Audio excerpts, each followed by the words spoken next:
예수님의 제자들 중에서도 베드로는 그야말로 예수님의 1등 제자였습니다. 수제자였습니다.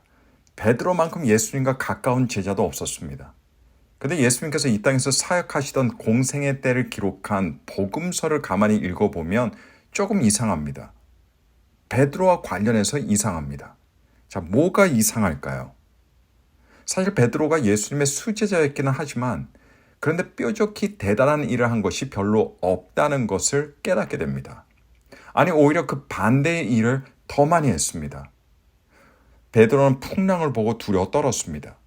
예수님께 믿음이 적다고 책망을 받았습니다. 예수님의 고난과 죽음이 임박했던 그 절박하고 시급한 때에 우리 주님께서는 피땀을 흘리시면서 기도하시는데 수제자라고 하는 베드로는 옆에서 잠자느라고 바빴습니다.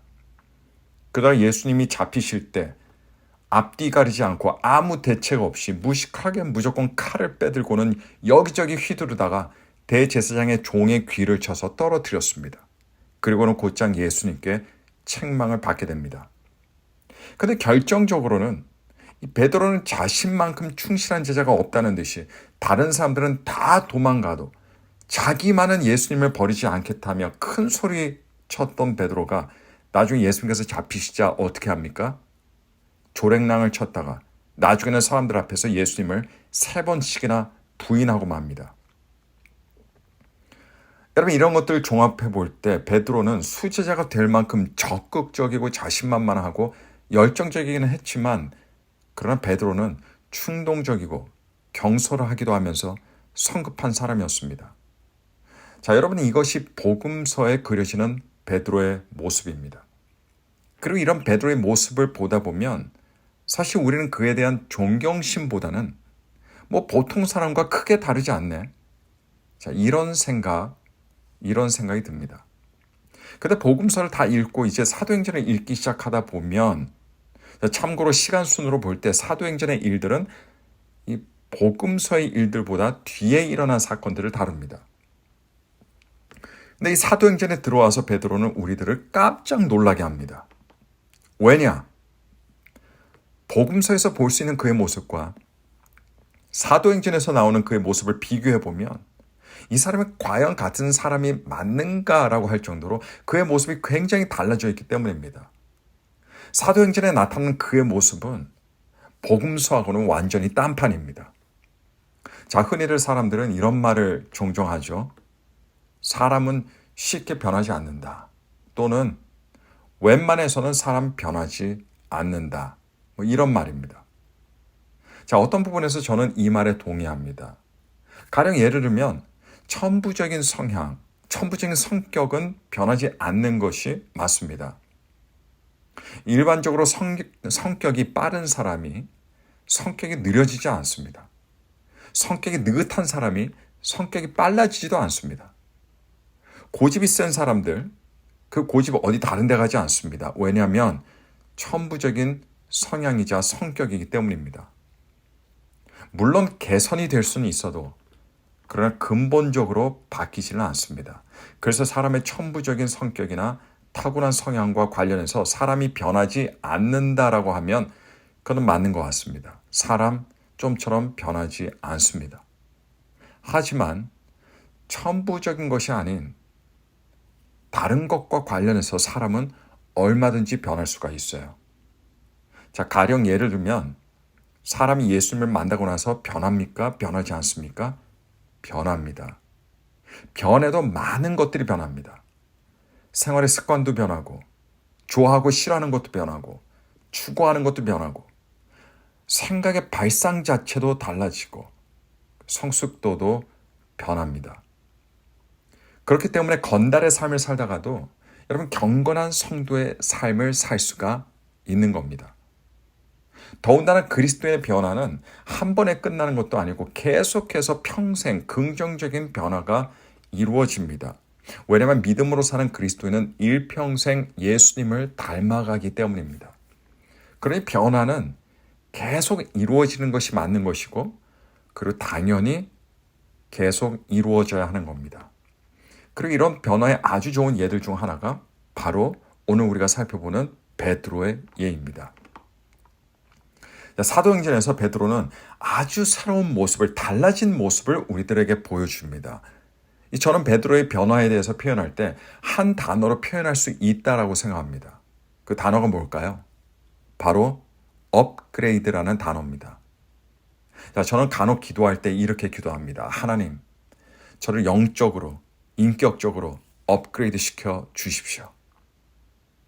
제가 왜 이렇게 기도할까요? 왜냐면요, 정말 업그레이드가 필요하다고 느낄 때가 너무나 많기 때문에 그렇습니다. 여러분께서는 어떠십니까? 지금 여러분들의 그리스도인으로서의 여러분들의 모습, 여러분들의 그리스도인으로서의 인격과 영성에 만족하십니까? 우리가 업그레이드라는 이런 말을 함께 나누고 있는데, 일단 제가 업그레이드에 대한 정의를 말씀해 드리겠습니다. 업그레이드가 무엇입니까? 그래서 어떤 것의 성능을 이전의 성능보다 또는 이전의 기능보다 더 좋은 것으로 바꾸는 것을 일컬어서 업그레이드라고 합니다. 근데 한 가지 오해하지 말아야 할 것은 우리가 업그레이드가 필요하다고 할 때 더 나은 사람이, 더 나은 다른 사람이 되라는 말씀이 아닙니다. 우리가 내가 아닌 다른 사람이 되려고 할 때 우리가 하게 되는 것은 그것은 그저 다른 사람의 흉내를 내는 일밖에 할 수 없게 되는 것이고요. 내 스스로를 속이며 살아가는 인생만 될 뿐입니다. 사람은 누구나가 자기 자신으로, 자기 모습으로 살아가는 겁니다. 다른 사람의 모습으로는 살 수 없어요. 왜냐하면 그게 우리가 아니기 때문에 그렇습니다. 우리는 우리 모습으로 살아갑니다. 그래서 다른 사람이 되려고 하면 안 됩니다. 다만 우리는 우리 모습에서, 하나님께서 우리에게 주신 그 모습에서 업그레이드가 돼야 한다는 겁니다. 성형수술이 많이 행해지는데 성형수술의 한계가 있습니다. 그 성형수술의 한계가 뭐냐면 외모는 바꾸지만 그러나 우리 내면은 바꿔주지 못한다는 거예요. 여러분, 성형수술이 나쁘다고 말씀드리는 것이 아닙니다. 저는 다만 성형수술의 한계를 말씀드리는 겁니다. 요즘 세상 외모와 모양과 외면이 너무너무 중요한 시대입니다. 근데 정작 내용이나 내면이 부실하거나 부찌하면 여러분, 그것들은 아무 의미가 없어집니다. 예수님 시대의 바리새인들은 겉으로는 너무 멋졌습니다. 겉으로는 대단했습니다. 겉으로는 경건했습니다. 이것이 그들의 바깥으로 보여지는 모양이었습니다. 그런데 예수님께서 그들을 향해 뭐라고 말씀하셨습니까? 그렇게 보이는 그들에게 그들이 회칠한 무덤이라고 말씀하셨습니다. 내면이 회칠한 무덤이라면 외면의 모습이나 모양이 아무리 좋아봤자 그것은 아무런 소용도 없고 아무런 의미가 없다는 겁니다. 겉의 모양도 여러분, 속의 내용이 받쳐줘야 의미가 있는 겁니다. 내용이 없는 모양은 그것은 가식이고 거짓이고 위선입니다. 사람에게 업그레이드가 훨씬 더 필요한 부분은 사람의 외형이나 모양이 아닙니다. 그것은 바로 사람의 내면입니다. 사람의 마음입니다. 그리고 내면의 업그레이드는 곧 내적 성장을 말합니다. 내적 성숙을 의미하는 겁니다. 저희 집에 한 벽면에 보시면 낙서 같은 것들이 보여요. 근데 사실은 이것이 낙서가 아니라 저와 제 아내가 직접 연필로 이렇게 그은 것들인데, 그 낙서가 아니라 아이들의 키입니다. 저와 아내가 아이들이 잘하는 키를 보면서 좋아했습니다. 아이들이 다른 사람들이 되기를 바란 것이 아니라 저희 아이들이 그저 성장하고 성숙해지기를 원했습니다. 그래서 하나하나 눈금을 그리면서 아이들 벽에다 대고 눈금을 그리면서 아이들의 키를 잴 때 참 기뻤습니다. 근데 여러분, 하나님께서도 마찬가지십니다. 사람들이 하나님의 뜻이 무엇일까 고민해요. 하지만 저는 이 시간 하나님의 뜻을 알려드리겠습니다. 하나님의 뜻은 하나님께서 저와 여러분들이 자라기를 원하신다는 겁니다. 저와 여러분이 계속 성숙해지기를 원하십니다. 하나님의 뜻은 저와 여러분들의 영적인 역량이 계속해서 시간이 지날 때마다 커지기를 원하십니다. 우리의 믿음의 깊이가 달라지고 인격적으로 더 다듬어지기를 우리 하나님께서 원하십니다. 이게 하나님의 뜻입니다. 자, 한마디로 하나님께서는 우리가 계속 업그레이드가 되기를 원하신다는 겁니다. 자, 우리가 왜 업그레이드가 필요한지 제가 조금 더 구체적으로 말씀드리겠습니다. 첫 번째로 우리가 좀 더 넓은 마음을 갖기 위해서 우리는 업그레이드가 필요합니다. 여러분, 사람들의 마음, 내 마음 생각보다 작고 좁습니다. 그리고 우리의 마음이 작고 좁으면 우리도 힘들고 주변의 사람들도 힘듭니다. 시편 103편 12절에 보시면 하나님께서는 동이 서에서 먼 것 같이 우리 죄를 멀리 옮기시고 결코 다시 기억하지 않으신다고 말씀하십니다. 자, 하나님께서 왜 이렇게 하실 수 있으실까요? 왜냐하면 하나님의 마음이 너무나도 넓으시기 때문입니다.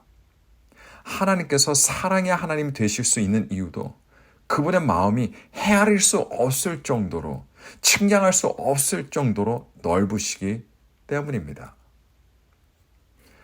고린도 후서에서 사도 바울은 문제가 참 많던 고린도 교회 교인들을 볼 때 그들의 문제들의 원인들 중 하나가 바로 그들의 마음이 좁았기 때문이라고 판단했습니다. 그렇게 평가했습니다. 그래서 6장 13절에 고린도 교인들에게 사도 바울이 뭐라고 말합니까? 너의 마음을 넓히라라고 당부했습니다. 사실 우리가 우리의 마음을 조금 넓히기만 해도 해결될 문제들이 많아질 겁니다. 우리는 우리 마음이 넓어지는 그런 업그레이드가 필요합니다. 자, 두 번째로 하나님 앞에서 좀 더 잘 사용받기 위해, 좀 더 잘 쓰임받기 위해 우리는 업그레이드가 되어야 됩니다. 여러분, 컴퓨터를 사용하다 보면요, 좋은 프로그램이 있어서 아무리 비싼 돈 주고 사더라도 자기 컴퓨터에 깔지도 못하는 경우가 있을 때가 있습니다. 자, 그 이유가 무엇인지 아세요? 그 좋은 프로그램을 깔려면 컴퓨터가 기본적인 사양에 맞아야 됩니다. 최소한의 사양에 맞춰야 됩니다. 기본적으로 갖춰야 할 것들이 있어야 합니다. 근데 그게 안 되면 아무리 좋고 비싼 돈 주고 좋은 프로그램을 사갖고 와서 깔려고 해도 깔 수가 없는 겁니다. 마찬가지입니다. 하나님께 더 존귀하게 사용을 받으려면 우리가 업그레이드가 되어야 됩니다. 성령의 은사가 넘쳐도 우리 모습이 업그레이드되지 않으면 오히려 은사를 가지고 문제를 일으킬 수 있습니다. 바로 고린도 교회처럼 말입니다. 여러분, 우리는 업그레이드가 필요합니다. 세 번째로 우리는 하나님께서 주시는 승리의 삶을 위해서 업그레이드 되어야 됩니다. 이 세상에서 영적인 삶은 전투적인 삶입니다. 영적 전쟁이 끊이지 않는 날이 없습니다. 이 세상은 그래서 영적으로 볼 때 전투장입니다. 치열한 전투장입니다. 그리고 싸움에서 중요한 것은 날이 갈수록 강해져야 된다는 겁니다. 약해지는 것이 아니라 강해져야 됩니다. 여러분, 괜히 오늘날 나라들이 더 첨단 군사 무기들을 갖추는 것이 아닙니다. 시시때때로 변화하는 국제정세와 새롭게 등장하는 국가적 군사적 위협에도 안보를 지키기 위해서는, 국민을 지키기 위해서는, 땅을 지키기 위해서는 강해져야 하기 때문입니다. 근데 우리의 영적인 삶도 마찬가지예요. 시간이 지나면서 수많은 영적 전쟁들을 겪게 되는데, 그런데 게을러지고 약해지는 삶이 되는 것이 아니라 우리는 날마다 그리스도의 더 좋은 군사로 더 훈련되어져서 더 강한 군인으로 강해져야 됩니다. 그리고 이것이 바로 업그레이드입니다. 성인이 되고 나서 간혹 중학교, 고등학교 때 옛 친구들을 만나보면 그 친구들이 많이 변했구나라고 생각할 때가 많습니다. 머리 스타일부터 몸의 체형도 그렇고 그리고 풍기는 분위기가 많이 달라집니다. 근데 옛 친구들 만날 때마다 저는 이런 이야기를 과거에 종종 들었습니다. 자, 그 친구들 저를 보면서 무슨 말을 합니까? 야, 너 변한 것이 없네. 얘나 지금이나 어떻게 그렇게 똑같아? 자, 이런 말을 종종 들었는데요. 사실 그런 말을 들어도 기분이 나쁘거나 나쁘지 않았습니다. 외관적으로 별로 변하지 않았다는 것이 굳이 흉이 안 되기 때문에 그렇습니다. 오히려 지금 나이대 돼서는 그런 말 듣고 싶습니다. 그런 말 들으면 기분이 아주 좋습니다. 그런데 영적으로는 예전의 모습이 현재까지 그대로 있다는 것은 이것은 여러분 흉이라는 것 아십니까? 여러분 시간이 지날수록 우리는 하나님의 손 아래서 더 겸손해져야 됩니다. 신앙의 연수가 늘수록 하나님을 사랑하고 순종하는 그 국물이 점점 진해져야 됩니다. 여러분 사골 국물 아시죠? 네, 오랜 시간 끓이면서 거기서 우러나오는 어떤 진한 국물 한번 상상해 보십시오. 마찬가지로 크리스찬들도 신앙의 연수가 늘수록 그렇게 우러나오는 그런 하나님을 향한 사랑과 순종이 점점 진해져야 된다는 이야기예요. 시간이 흐를수록 작고 큰 시험거리에도 믿음이 흔들리지 않아야 됩니다. 여러분 나중에 하나님 앞에서 우리 그리스도인들이 상을 받을 텐데 물론 사람들마다 받는 상은 다 다를 겁니다. 근데 나중에 하나님 앞에서 받을 상 대충 측정할 수 있는 방법이 있습니다. 제가 알려드리겠습니다. 시간이 갈수록 업그레이드가 정비례적으로 시간과 함께 일어났다면 그만큼 상급과 칭찬이 커집니다. 반면에 시간이 가요. 시간이 가는데 업그레이드가 되지 않았다든가 오히려 그래프의 곡선이 반비례로 되었다면 시간은 가지만 업그레이드가 되지 않고 오히려 반비례가 되었다면 상급과 칭찬은 그만큼 작아지고 없어진다는 이야기입니다. 지금 살아가는 모든 그리스도인들에게는 여러분 영적인 업그레이드가 있어야 합니다. 영적인 업그레이드를 생각조차 하지 못하고 이 정도면 됐어. 바로 이런 생각하는 순간부터 그 신앙은 업그레이드가 아니라 다운그레이드 신앙이 되어버리고 마는 겁니다. 자, 이런 업그레이드의 아주 좋은 예를 바로 베드로가 보여주고 있습니다. 자, 그렇다면 베드로가 과연 어떻게 믿음의 업그레이드를 이룰 수 있었을까요? 베드로의 업그레이드에는 두 가지 아주 중요한 핵심 요소들이 있었습니다. 아무것도 없이 어느 한순간에 하룻밤 사이에 그 다음날 베드로가 변화된 사람, 업그레이드가 된 것이 아니에요. 자, 우선적으로 예수님과 함께 다니면서 3년 반 동안의 시간 속에서 베드로는 많은 가르침을 받았습니다. 하지만 동시에 베드로가 경험한 것들이 있습니다. 가르침을 받으면서도 경험한 것이 있었습니다. 실수와 실패와 좌절과 상처들과 눈물들을 흘렸습니다. 자, 베드로에게는 눈에 보이지는 않았지만 그러나 이것들을 통해서 베드로 안에는 믿음의 내공이 쌓이기 시작했다는 것을 우리는 기억해야 됩니다. 여러분 어떤 내공이든 영적인 내공이든 실수나 실패나 좌절이나 상처나 눈물이 없이 만들어지는 내공은 여러분 절대로 없습니다. 실수와 실패와 좌절과 아픔과 상처와 눈물은 여러분 오히려 우리의 내공을 더 강하고 완벽하게 만들어 주는데 도움이 됩니다. 베드로는 이런 것들이 있었기 때문에 이런 것들을 통해서 더 단단해질 수 있었고 이런 것들을 통해서 더 배울 수가 있었다는 이야기입니다. 베드로가 사도행전에서 중요한 초대교회 리더가 될 수 있었던 데에는 바로 이런 것들을 통해 그 영적인 내공이 쌓여졌기 때문입니다. 그런데 그에게 있어서 그가 업그레이드가 되는 또 다른 중요한 계기가 있었습니다. 그 계기가 언제였냐? 바로 성령님께서 오순절날 믿는 자들에게 강림하시고 베드로가 성령으로 충만해지는 순간이었습니다. 자, 사도행전 1장 8절에 보시면 예수님께서 제자들에게 이렇게 말씀하셨죠. 오직 성령이 너희에게 임하시면 너희가 권능을 받고 예루살렘과 온 유대와 사마리아 땅끝까지 이르러 내 증인이 되리라 하시니라. 그리고 이 사도행전 1장 8절의 시범 케이스 1호가 누구였습니까? 바로 베드로였습니다. 베드로에게 성령께서 오시고 그가 성령으로 충만해지자 베드로가 어떻게 달라졌습니까? 그가 강력한 리더십을 발휘하면서 담대하게 하나님의 능력으로 복음을 전파합니다. 그러자 3,000명이 그 자리에서 회개하는 역사가 이루어졌습니다. 베드로도 그렇지만 모든 그리스도인들의 업그레이드의 필수적인 핵심 요소가 그것은 바로 성령 충만입니다. 여러분, 제가 성령 충만에 대해서 잠시 설명해 드리겠습니다. 성령 충만을 생각할 때 여러분 인천 앞바다를 한번 상상해 보시기 바랍니다. 자, 지금 인천 앞바다는 많이 달라졌을 거라고 저는 생각합니다.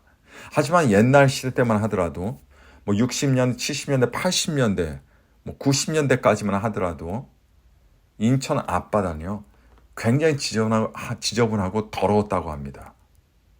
물이 다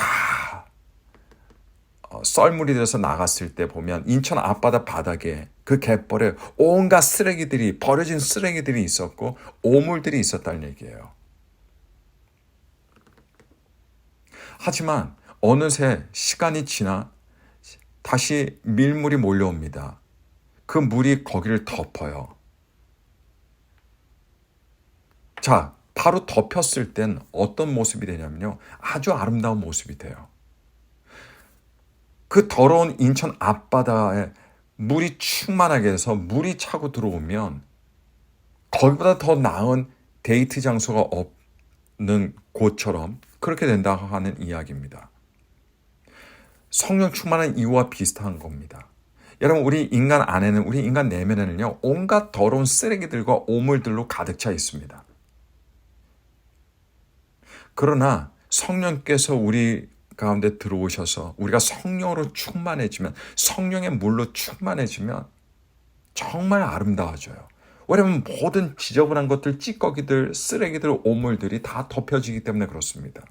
성령께서 우리 안에 충만하게 거하시고 우리가 성령의 충만함을 받을 때 우리의 연약함, 우리의 부족함, 우리의 상처, 우리의 눈물, 우리의 지저분한 죄들, 우리의 지저분했던 과거들 다 덮여진다는 거예요. 그리고 아름답게 된다는 겁니다. 바로 우리가 성령 충만할 때 우리는 아름다운 사람이 될 수 있습니다. 성도가 가장 아름다운 때는 언제냐? 성령으로 충만해지는 때입니다. 다른 때가 아닙니다. 반면에 성도라도 가장 어글리하게 되는 때가 있어요. 그때가 언제입니까? 전혀 성령을 충만하지 못하고 오히려 나로 충만하게 될 때, 그때 가장 못나게 되고 가장 보기 싫게 됩니다. 여러분, 우리가 성령 충만할 때 우리의 삶이 아름다워져요. 우리 입에서 나오는 말들이 아름다워집니다. 우리 머릿속에서 갖는 생각들이 아름다운 생각들이 됩니다. 그리고 우리는 아름다운 일들을 하게 되고 아름다운 삶을 살게 합니다. 이것이 성령 충만입니다. 성령께서 우리 가운데 충만하게 임하실 때, 우리가 성령으로 충만하게 될 때 우리는 아름답게 될 뿐 아니라 바로 이럴 때 우리는 업그레이드가 된다고 하는 사실입니다. 그렇기 때문에 사도 바울은 성도들에게 항상 성령의 충만함을 받으라고 권면했습니다. 자, 이제 본 말씀을 돌아와서 보시면 성령으로 충만한 베드로. 자, 이 베드로는 지금 우리가 보는 베드로는요, 복음서의 베드로가 아닙니다. 바로 업그레이드가 된 베드로입니다. 그리고 업그레이드가 된 베드로를 통해서 일어난 일이 우리가 어떤 한 부분에서 반드시 경험해야 되는 업그레이드에 대해서 알려주고 있습니다. 그래서 그 부분을 우리가 함께 살펴보도록 하겠습니다. 자, 이 베드로가 기도하기 위해 성전으로 올라가게 되었습니다. 두 주먹을 불끈 쥐고 힘찬 발걸음으로 성전에 들어가는데요. 그때 한 걷지 못하는 자와 맞닥뜨리게 됩니다. 이 걷지 못하는 자는 그냥 단순히 걷지 못하는 자가 아닙니다. 구약시대 때부터 몸이 온전하지 못한 사람은 성전 출입이 금지되었습니다. 그렇다면 걷지 못하는 이 사람이 성전 안에 들어갈 수도 없는데 왜 성전 앞에 있었을까요? 그 이유는 그 사람이 사람들에게 구걸하기 위해 그 자리로 왔기 때문이었습니다.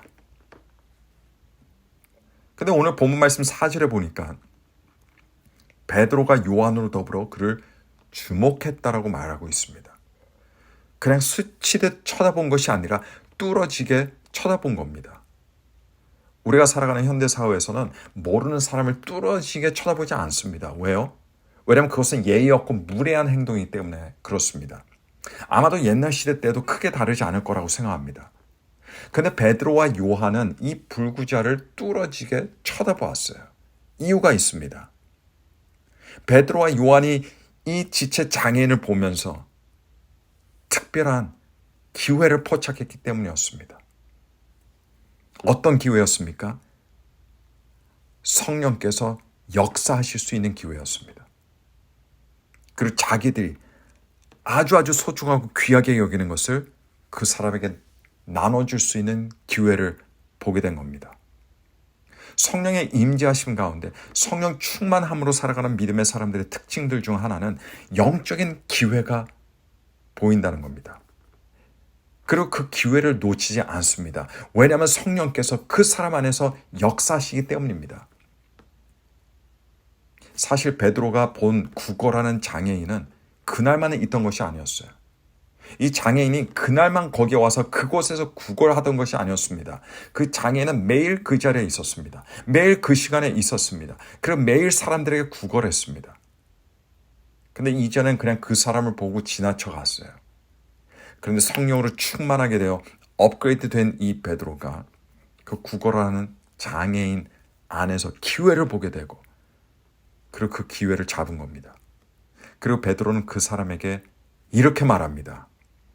은과 금은 내게 없거니와 내게 있는 것으로 내게 주노니 나사렛 예수 그리스도의 이름으로 걸으라. 자, 여러분 이 구절 통해서 베드로가 말하는 것이 무엇입니까? 나는 내가 없는 것으로 너에게 주는 것이 아니라 내가 가지고 있는 것으로 너에게 주겠다라고 말하고 있어요. 내가 가지고 있는 것으로 너에게 주겠다. 교회가 막 처음으로 생긴 이후 며칠 안 되었을 때 바로 이때가 그런 때였죠. 초대교회는 가진 것이 없었습니다. 그런데 당시 유대교회 성전을 보십시오. 자, 이 구걸하던 장애인이 앉아있던 곳이 어디예요? 바로 성전 앞이었습니다.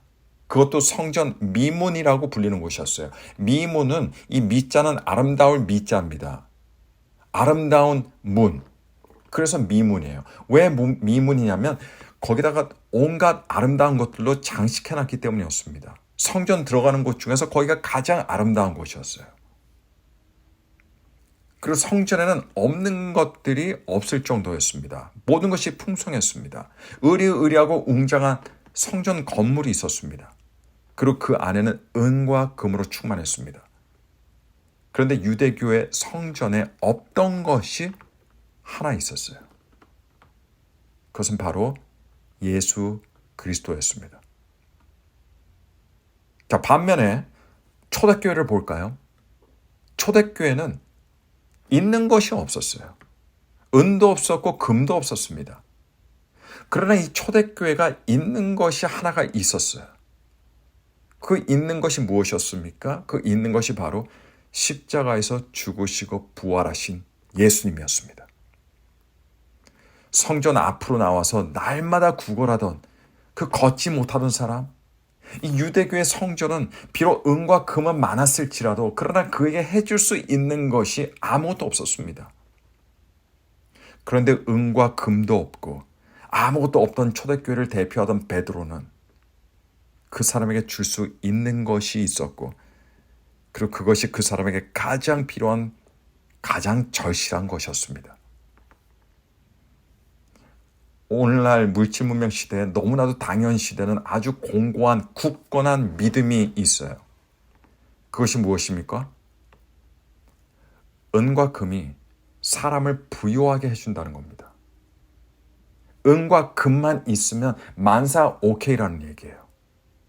그래서 우리 자녀들에게도 은과 금이 보장되어 있는 삶을 살기를 바랍니다.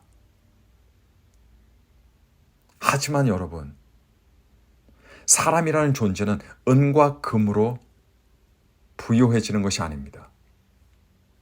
은과 금이 사람의 주머니를 채워줄 수 있을지는 몰라도 사람의 공허한 마음이나 사람의 영혼을 절대로 채워주지 못합니다.